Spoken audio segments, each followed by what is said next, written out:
उत्पत्ति 22 का 1 निकालेंगे। इन बातों के पश्चात ऐसा हुआ कि परमेश्वर ने अब्राहम से यह कहकर उसकी परीक्षा ली, हे अब्राहम। उसने कहा, देख मैं यहाँ हूँ। आगे बढ़ेंगे तो उसने कहा, अपने पुत्र को अर्थात अपने इकलौते पुत्र इसहाक को जिससे तू प्रेम करता है संग ले मोरिया देश में चला जा और वहाँ उसको एक पहाड़ के ऊपर जो मैं तुझे बताऊंगा होम बलि करके चढ़ा। Hallelujah, hallelujah, hallelujah. परमेश्वर ने किससे कहा? अब्राहम से कहा कि जो तेरा पुत्र है इसहाक उसकी तू मुझे बलि चढ़ा। और परमेश्वर ने कहा कि तू इसकी बलि मुझको चढ़ा, इसको पहाड़ पे ले जा, अपने साथ लकड़ियां ले जा, हर वो वस्तुएं ले जा, आग को ले जा अपने साथ में, और तू वहां पे जला के इसको भेंट चढ़ाना, इसकी बलि मुझको चढ़ाना। वचन कहता कि वो जब उसको ले गया तो उसके इसहाक ने कहा, उसके बेटे ने कहा कि पिता हमने सब कुछ ले लिया है पर हमने मेमना तो नहीं लिया, कि हमने भेंट चढ़ाने के लिए वो मेमना नहीं लिया, तो हम कैसे क्या करेंगे? उसने कहा कि परमेश्वर सब इंतजाम कराएगा, क्योंकि परमेश्वर वो इंतजामी खुदा। Hallelujah, hallelujah. और जब वो पहाड़ पर चले गए और उन्होंने जो उसके साथी थे अब्राहम के, उसको उन्होंने पहाड़ के नीचे बोला कि तुम यहाँ पे खड़े हो, वो खाली अपने बेटे इसहाक को लेकर पहाड़ पर गया और वहां पे जाके उसने वेदी बनाई और अपने पुत्र को वहां पे लेटा दिया। वचन कहता कि जब वो उसको मारने पे था तब परमेश्वर के दूतों ने उसको पुकारा। जब उसने अपने हाथ में वो शुड़ा उठा लिया और तब परमेश्वर के दूत की आवाज आई कि हे अब्राहम तू रुक जा। Hallelujah, hallelujah. देखिए इसका पढ़ेंगे 22 का 12। उसने कहा, उस लड़के पर हाथ मत बढ़ा और ना उससे कुछ कर, क्योंकि तूने जो मुझसे अपने पुत्र वरन अपने इकलौते पुत्र को भी नहीं रख छोड़ा, इससे मैं अब जान चुका हूँ कि तू परमेश्वर का भय मानता है। Hallelujah, hallelujah.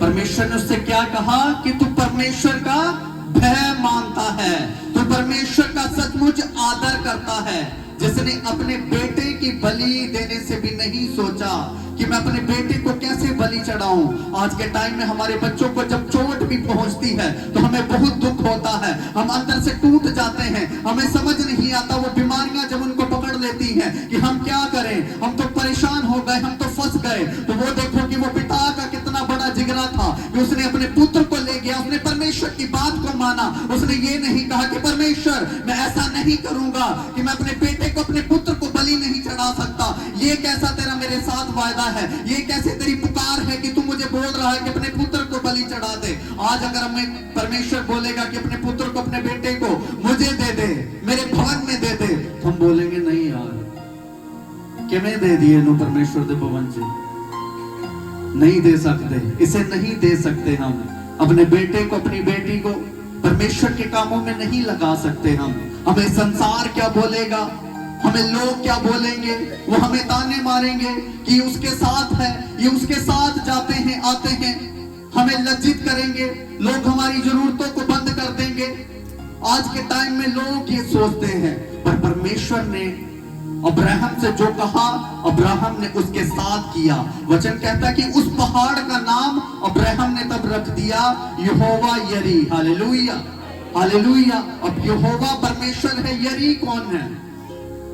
यरी वो हर वो व्यवस्था को करने वाला, हर वो प्रबंध करने वाला खुदा। Hallelujah, hallelujah. तब से उस पहाड़ का नाम यहोवा यरी पड़ गया कि वो परमेश्वर ने प्रबंध कर दिया। परमेश्वर ने उससे कहा कि नहीं तू इसे छोड़ दे, मैं तुझे देखना चाहता था, मैं तुझे आजमाना चाहता था कि तू सचमुच मेरे साथ ईमानदार है, तू सचमुच मेरे साथ वफादार है या नहीं।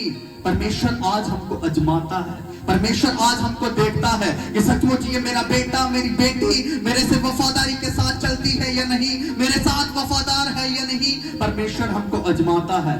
कई बार परमेश्वर हमें कुछ अगुवाई करता है, हम उसको फॉलो नहीं करते, हम मुझसे बोलते हैं यार नहीं। अगर परमेश्वर ने बोल दिया कि तू 11 उपवास कर ले, तू 21 उपवास कर ले, तू फ्री हो जाएगा, तेरा छुटकारा हो जाएगा, और आगे से बोलेगा बहुत मुश्किल है भूखा रहना, मैं नहीं रह पाऊंगी, नहीं रह पाऊंगा।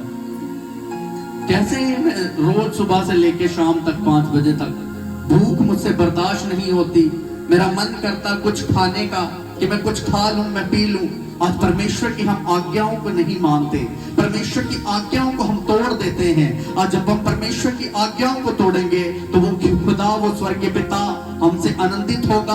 अब एक जब बेटा माँ बाप की बात नहीं मानता, हमें दुख पहुंचता है, तो क्या वो स्वर्गीय पिता की जब हम बात नहीं मानते तो क्या वो हमसे आनंदित होगा? वो नहीं, वो हमसे और दुखी होगा, वो हमसे जलन करने लग जाएगा। वचन कहता कि मैं जलन रखने वाला परमेश्वर हूँ, जो मेरी बातों को नहीं मानता, मेरी बातों के ऊपर नहीं चलता, मेरी आज्ञाओं के ऊपर नहीं चलता, मैं उससे जलन रखने वाला खुदा हूँ। Hallelujah, hallelujah, hallelujah. वचन कहता कि जब सारा के पुत्र हुआ, इसहाक हुआ, तो सारा ने कहा परमेश्वर ने मुझे प्रतिफुल्लित किया है, इसलिए सब सुनने वाले भी मेरे साथ प्रतिफुल्लित होंगे। Hallelujah, hallelujah. उसने एक वाचा दी है हमको। अगर कोई जन है, किसी के बेटा बेटी नहीं होता, तो परमेश्वर के वचन में वाचा दी गई है कि जैसे परमेश्वर ने मुझे इतनी उम्र में, इतने सालों में मुझे बेटे के साथ ब्लेस किया है, तो इससे तुम इस वचन से अपने अंदर जब इस वचन को खाएंगे, इस वचन का अंगीकार करेंगे, तो तुम भी प्रतिफुल्लित होगे। Hallelujah, hallelujah. वचन कहता इसलिए सब सुनने वाले भी मेरे साथ प्रतिफुल्लित होंगे। सुनने वाला कौन है? जब हम वचन को पढ़ते हैं तो हम सुनते हैं, उसको ग्रहण करते हैं। जब जैसे आप सुन रहे हैं, सुनने वाले हम सब हैं जो परमेश्वर के वचन। आज के टाइम में लोगों को पता नहीं है कि किस वचन को कैसे पढ़ना है, कब किस वचन को अपनी जिंदगी के अंदर डिक्लेयर करना है, किस वचन को अपनी लाइफ के अंदर ग्रहण करना है। जब उनको किसी वस्तु की आवश्यकता है तो जिस वचन से मांगोगे, अब आप दुकान पे जाओगे, दुकान पे जाके जो चीज मांगोगे वो आपको वही देगा। अगर आपने चीनी मांगी है तो वो आपको चाय पत्ती नहीं देगा, आपको चीनी ही देगा। जब आपको जिस चीज की आवश्यकता है, वचन में सब कुछ लिखा गया है, बस आपको वचन ढूंढने की जरूरत है। आपको वचन को ढूंढना है कि वो कहां पे लिखा है। परमेश्वर ने कहां हमारे साथ वो वायदा किया है, परमेश्वर ने कहां हमारे साथ वो वाचा को बांधा है। तो परमेश्वर का आत्मा, वो पवित्र आत्मा, जब वचन को हम ग्रहण करेंगे तो वो हमारी पुकार को सुनेगा। Hallelujah, hallelujah. आगे वचन में जाएंगे, उत्पत्ति 32 का 24 पढ़ेंगे। और याकूब अकेला रह गया, तब कोई पुरुष आकर फो फटने तक उससे मल युद्ध करता रहा। Hallelujah, hallelujah. याकूब किससे युद्ध करता रहा? वो परमेश्वर के दूत से युद्ध करता रहा। वचन कहता कि पो फटने। अब पो फटने का मतलब बाइबल में लिखा गया कि वो पो फटने के पहले उसके साथ युद्ध करता रहा। कि जब आधी रात हो जाती है, जब 2:30 बजे का बाद का समय हो जाता है, और वचन कहता कि वो पो फटने का सुबह की पहली रोशनी की बात है, कि सुबह की पहली रोशनी जैसे दिखाई देती है, वो पो फटने की बात लिखी गई है। और याकूब स्वर्गदूत से वो लड़ता रहा। उसने क्या कहा? क्यों लड़ा वो स्वर्गदूत से? उसने कहा कि तू मुझे आज आशीष देकर जाएगा और मैं तुझे फिर छोड़ूंगा। हालेलुया, हालेलुया, हालेलुया की आवाज नहीं आ रही। Hallelujah, hallelujah.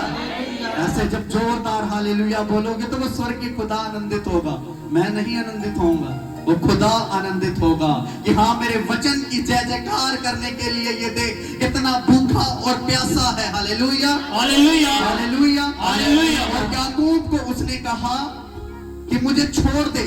वो स्वर्गदूत ने कहा कि मुझे छोड़ दे, मुझे जाने दे, वो पो फटने पर है, वो सुबह होने पर है, तू मुझे छोड़ दे। याकूब ने कहा कि नहीं, आज तो मैं तुझे ऐसे नहीं छोड़ूंगा। आज आप परमेश्वर से बोले कि परमेश्वर, कि सचमुच आज तेरा आत्मा मुझे आशीषित करके जाए तो फिर वापस जाए। और सचमुच परमेश्वर का आत्मा, पवित्र आत्मा, जब आप जिद कर लेते हो परमेश्वर से, जैसे एक बच्चा अपने माँ बाप से जिद कर लेता है कि मुझे फोन चाहिए और उनको दिलाना पड़ता है, उसी तरह अगर हम परमेश्वर से जिद कर लें कि परमेश्वर सचमुच जैसे याकूब ने वो आशीष को पाया था, मेरी लाइफ के अंदर भी वो आशीष आए, मेरी लाइफ के अंदर वो हीलिंग एंटर करे, वो स्वर्ग से आशीष एंटर करे। Hallelujah, hallelujah, hallelujah, hallelujah.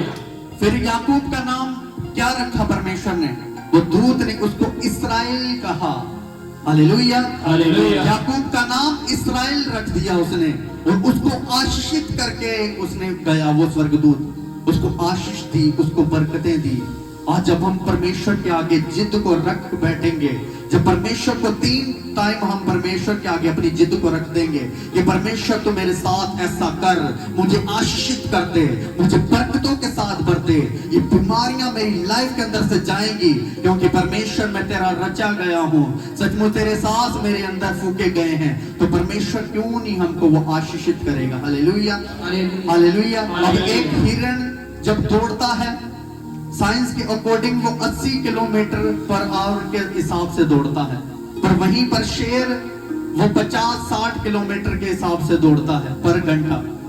पर वो फिर भी हिरण क्यों शिकार हो जाता है? उसकी तो रफ्तार ज्यादा है, वो ज्यादा तेज भाग सकता है, पर वो शेर दिमाग से काम लेता है, वो ताक में बैठा रहता है, वो झाड़ियों में बैठा रहता है कि जब ये मेरे पास से निकलेगा मैं इसको झपट लूंगा, मैं इसको काबू में कर लूंगा, और वो घात में बैठा रहता है। ऐसे ही शैतान घात में बैठा रहता है, आपको दिखाई नहीं देगा, वो आपको दिखता नहीं है, वो बैठा रहेगा, वो झाड़ियों में आपके घर के कोनों में बैठा रहेगा, आपके बेड के नीचे बैठ जाएगा, आपके पीछे खड़ा हो जाएगा, वो आपको दिखेगा नहीं, पर वो अपना काम कर लेगा, आपको दबोच लेगा। और वो दबोचेगा कैसे? क्या वो तलवार लाके आपको काट देगा, खत्म, टाटा बाय बाय? नहीं, वो शैतान ऐसे नहीं काटेगा, वो शैतान मुंह के अंगीकार से पकड़ेगा। जब आपने बोल दिया कि मुझे लगता मेरे पेट में दर्द है, आज लगता मुझे कोई प्रॉब्लम हो गई है, कहीं मेरा लीवर तो नहीं सूज गया, कहीं मेरी किडनी में तो परेशानी तो नहीं आ गई, अगर रीढ़ की हड्डी में दर्द हो रहा है, यार लगता है ट्रीटमेंट करवाना ही पड़ना, अब तो इलाज करवाना ही पड़ेगा मुझे। तो जब हम इस तरह अपने मुंह से अंगीकार कर देते हैं, हम बीमारी को अपने मुंह से उत्पन्न कर देते हैं, वो बीमारी, वो शैतान आके हमको पकड़ लेता। Hallelujah, hallelujah. वो शैतान हमको इस तरह पकड़ता, क्योंकि वचन में लिखा है तो अपने मुंह का सीजनहार है। हालेलुया। तो जो अपने मुंह से बोलेगा वो हो जाएगा। अब अच्छी बातें आप सोचते होगे, अच्छी बातें तो होती नहीं है। मैं बोलता हूं कि मैं ब्लेस हो जाऊं, मैं आशीषित हो जाऊं, मैं होता नहीं हूं, मेरे मार्ग तो खुलते नहीं, मुझे काम नहीं लगता, मुझे काम मिलता नहीं है। तो वो कैसे, ऐसे क्यों होता? मैं तो मुंह से अंगीकार करती हूं, पर बुरा जल्दी होता है, अच्छा टाइम लगता है, क्योंकि वचन कहता है कि वो पाप द्वार पे खड़ा रहता है कि कब किसके ऊपर आके प्रभुता करूं। Hallelujah, hallelujah. वो देखता रहता कि मैं कब किसके ऊपर प्रभुता कर लूं, मैं कब किसके गले में आके पड़ जाऊं, कि इसको मैं अपने जाल में बुन लूं, इसको मैं अपने जाल में फंसा लूं। वो इस तरह वो देखता रहता है। वो शैतान भी ऐसे ही हमारे मार्गों को चुराता है। जब हम कहीं जा रहे होते हैं, हमारे माइंड के अंदर विचार आता है, दिमाग के अंदर, यार कितने मेरा एक्सीडेंट ना हो जाए, कहीं मेरे साथ कुछ ऐसा ना हो जाए कि मेरी गाड़ी ठुक जाए या कुछ हो जाए। जब आपके माइंड के अंदर ये थॉट आए तो आप उसको कैंसल करें। आप कहें कि प्रभु यीशु मसीह के नाम से इस गंदे ख्याल को कैंसल करती हूँ, करता हूँ, इस गंदे ख्याल को जलाती हूँ, जलाता हूँ। Hallelujah, hallelujah. और वो सचमुच उसी घड़ी जल जाएगा। वो ख्याल किसने डाला? वो परमेश्वर की ओर से नहीं था, वो शैतान की ओर से था। Hallelujah, hallelujah. आगे वचन में जाएंगे, मत्ती 5:6 पढ़ेंगे। धन्य है वे जो धार्मिकता के भूखे और प्यासे हैं, क्योंकि वे तृप्त किए जाएंगे। हालेलुया। आज कौन भूखा और प्यासा है धार्मिकता का? आज सचमुच आज वचन के प्यासे थे, इसलिए आप आए। आज सचमुच आपने वचन सुनना था, परमेश्वर की हजूरी में आना था, और आप थे वो। इसी तरह वचन कहता कि जो भूखे हैं और जो प्यासे हैं, जो मेरे नाम के भूखे और प्यासे हैं, वो तृप्त किए जाएंगे, वो आशीषित किए जाएंगे। अगर हम बहाने ढूंढते हैं, अगर हम मौसम के हिसाब से चलते हैं कि आज तो गर्मी बहुत है, आज ठंड बहुत है, आज ऐसे है, बारिश है, तूफान है, मैं नहीं जाऊंगा, वचन कहता कि जो धार्मिकता पर चलते हैं वो तृप्त किए जाएंगे। Hallelujah, hallelujah. वो तृप्त किए जाएंगे, वो आशीषित किए जाएंगे, कि उनके साथ वो परमेश्वर यहोवा खड़ा है। वो सचमुच उनको हिम्मत ताकत देने के लिए वो खड़ा है हमारे साथ। वो तब खड़ा होगा जब हम धर्मी जन में गिने जाएंगे, हम धर्मी जन में कहलाए जाएंगे, हम परमेश्वर के बेटे बेटियां कहलाए जाएंगे। अब एक जगह में बहुत भीड़ जब इकट्ठा होती है तो उनमें ये नहीं कि वो सारे धर्मी जन हो, उनमें से कुछ जन ही चुने जाएंगे। जैसे वचन में लिखा है कि एक जन औरत चक्की पीसती होगी, उसमें से एक उठा ली जाएगी, एक रह जाएगी।